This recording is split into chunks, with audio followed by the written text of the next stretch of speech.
Saat hari cerah seperti biasanya, bercanda ria tak ada resah. Kami melihat benda ajaib melayang, namun seketika One, two, three, four.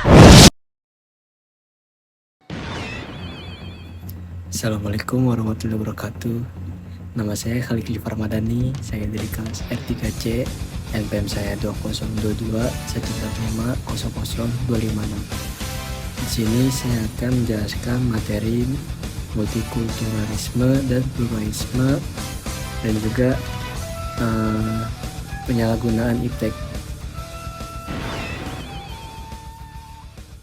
Oke, multikulturalisme, pluralitas dan keberagaman budaya serta dampak iptek. Kali ini saya akan menjelaskannya. Multikulturalisme. Di sini ada definisi apa itu multikulturalisme, yaitu pendekatan atau sikap yang mengakui, menghargai, dan merayakan keberagaman dalam suatu masyarakat. Hal ini melibatkan pengakuan terhadap perbedaan etnis, agama, bahasa, dan budaya sebagai suatu kekayaan yang dapat memperkaya kehidupan sosial dan budaya. Lalu di sini ada beberapa konsep dari multikulturalisme, yaitu pertama, pengakuan keberagaman. Multikulturalisme melibatkan pengakuan terhadap pluralitas budaya dan identitas dalam suatu masyarakat. Ini menganggap perbedaan sebagai sesuatu yang positif dan menguntungkan. Yang kedua, keseimbangan hak dan tanggung jawab. Pendekatan multikulturalisme mempromosikan keseimbangan antara hak-hak dan individu untuk mempertahankan identitas budaya mereka dan tanggung jawab terhadap integrasi sosial. Selanjutnya yang ketiga yaitu dialog antar budaya. Pentingnya berkomunikasi dan berinteraksi antar budaya menjadi inti dari multikulturalisme. Dialog ini diharapkan dapat mengurangi ketegangan dan meningkatkan pemahaman antar kelompok. Dan yang keempat, pendidikan multikultural. Dalam konteks pendidikan, multikulturalisme menekankan perlunya mendidik masyarakat agar lebih memahami dan menghargai keberagaman budaya serta sejarah yang melibatkan berbagai kelompok. Lalu yang terakhir, nomor 5, pemberdayaan minoritas. Multikulturalisme berusaha untuk memberikan pemberdayaan kepada kelompok-kelompok minoritas, mengakui hak mereka, dan menghindari diskriminasi. Sebagai contoh, tindakan multikulturalisme meliputi kebijakan anti-diskriminasi, dukungan untuk pendidikan multikultural, dan promosi kesetaraan hak bagi semua warga masyarakat. Pendekatan ini bertujuan untuk menciptakan masyarakat yang inklusif, adil, dan menghargai keberagaman. Di sini ada pluralisme. Apa itu pluralisme? Definisinya yaitu merujuk pada kondisi atau situasi di mana terdapat berbagai macam elemen, pandangan, atau kelompok yang ada bersama-sama dalam suatu masyarakat atau lingkungan. Ini mencakup pengakuan dan penerimaan terhadap keberagamaan dalam bentuk nilai, keyakinan, budaya, dan pendekatan. Di sini ada beberapa konsep dari pluralisme, yaitu pertama, keanekaragaman kelompok, yang dimana pluralisme ini mengakui bahwa masyarakat terdiri dari berbagai kelompok dengan perbedaan dalam hal etnis, agama, budaya, dan latar belakang lainnya. Yang kedua, penerimaan terhadap perbedaan.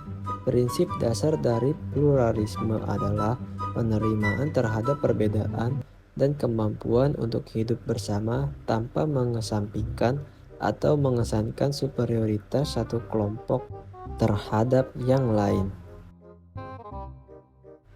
Serta yang ketiga, dialog dan interaksi. Pluralisme mendorong dialog dan interaktif positif antar kelompok dengan tujuan membangun pemahaman yang lebih baik dan meredakan ketegangan yang mungkin timbul. Yang keempat, keseimbangan hak dan tanggung jawab. Pluralisme menekankan keseimbangan antara hak-hak individu atau kelompok dan tanggung jawab untuk memastikan keberlangsungan harmoni sosial. Dan yang terakhir, inklusivitas. Prinsip inklusivitas menjadi landasan pluralisme di mana semua kelompok terlepas dari perbedaan dianggap sebagai bagian integral dari masyarakat. Sebagai contoh, tindakan pluralisme melibatkan implementasi kebijakan dan praktik yang mempromosikan keadilan, non-diskriminasi, dan partisipasi aktif semua kelompok dalam pembuatan keputusan masyarakat. Pluralisme bertujuan untuk menciptakan kerangka kerja sosial yang memfasilitasi koeksistensi dan kerjasama antara berbagai kelompok dalam masyarakat. Keberagaman budaya. Apa itu keberagaman budaya? Keberagaman budaya mengacu pada adanya berbagai macam praktik, norma, nilai, bahasa, dan ekspresi artistik yang ditemukan dalam suatu masyarakat.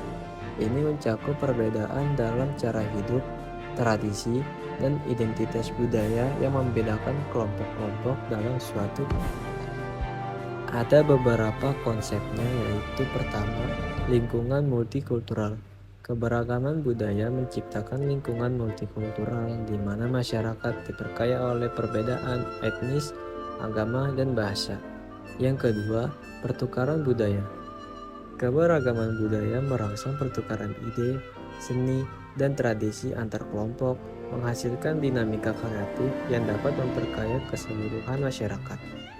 Serta yang ketiga, kepahaman antar budaya. Keberagaman budaya memberikan kesempatan untuk memahami dan menghargai cara hidup yang berbeda, membuka jalan menuju keseimbangan dan kerjasama. Dan yang keempat, identitas dan kebanggaan. Keberagaman budaya menciptakan kebanggaan dan identitas unik bagi setiap kelompok, memperkaya kesejahteraan masyarakat secara keseluruhan. Dampak penyalahgunaan ilmu pengetahuan dan teknologi atau yang kita sebut iptek. Dampak penyalahgunaan iptek merujuk pada hasil negatif atau konsekuensi yang timbul dari penggunaan ilmu pengetahuan dan teknologi secara tidak etis, ilegal, atau tidak bertanggung jawab. Penyalahgunaan tersebut dapat mencakup penggunaan teknologi untuk kepentingan yang merugikan, melanggar privasi, atau menimbulkan dampak negatif terhadap masyarakat dan lingkungan. Dampak penyalahgunaan iptek dapat melibatkan berbagai bidang seperti keamanan, privasi, sosial, dan lingkungan. Yang pertama, ketidaksetaraan akses, yaitu dampaknya penyalahgunaan iptek dapat memperkuat kesenjangan akses, meninggalkan sebagian masyarakat tanpa manfaat dari kemajuan teknologi, memperdalam divisi digital. Yang kedua, pelanggaran privasi. Dampaknya, pemanfaatan iptek yang tidak etis atau ilegal dapat menyebabkan pelanggaran privasi dengan risiko data pribadi digunakan tanpa izin. Yang ketiga, kerentanan keamanan.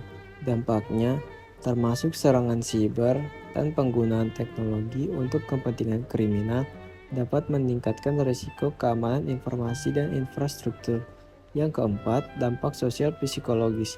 Dampaknya yaitu penggunaan teknologi secara tidak sehat atau adiksi dapat memiliki dampak negatif pada kesejahteraan mental dan hubungan sosial seperti isolasi dan ketidakmampuan untuk berinteraksi secara langsung. Lanjut yang kelima, disinformasi dan manipulasi. Dampaknya yaitu dapat memperkuat penyebaran informasi palsu, disinformasi, dan propaganda mempengaruhi opini publik dan proses demokrasi. Yang keenam, ketidaksetaraan ekonomi. Jika teknologi dimanfaatkan secara tidak adil atau eksklusif, dapat menyebabkan ketidaksetaraan ekonomi dengan sebagian masyarakat tertinggal perkembangan ekonomi yang didorong oleh iptek. Serta yang ketujuh, kerentanan lingkungan, yaitu penyalahgunaan teknologi dapat berkontribusi pada kerusakan lingkungan, misalnya melalui penggunaan sumber daya alam yang tidak berkelanjutan atau dampak negatif terhadap lingkungan. Dan yang terakhir, kedelapan, pertentangan etika. Dampaknya yaitu dapat memunculkan pertanyaan etika seperti penggunaan teknologi kecerdasan buatan atau yang kita sebut AI yang dapat merugikan hak asasi manusia atau menimbulkan dampak sosial yang tidak diinginkan. Jadi, pentingnya menjaga etika, keadilan, dan dampak sosial positif dalam penggunaan iptek menjadi kunci untuk memitigasi risiko dan memaksimalkan manfaatnya bagi masyarakat secara keseluruhan.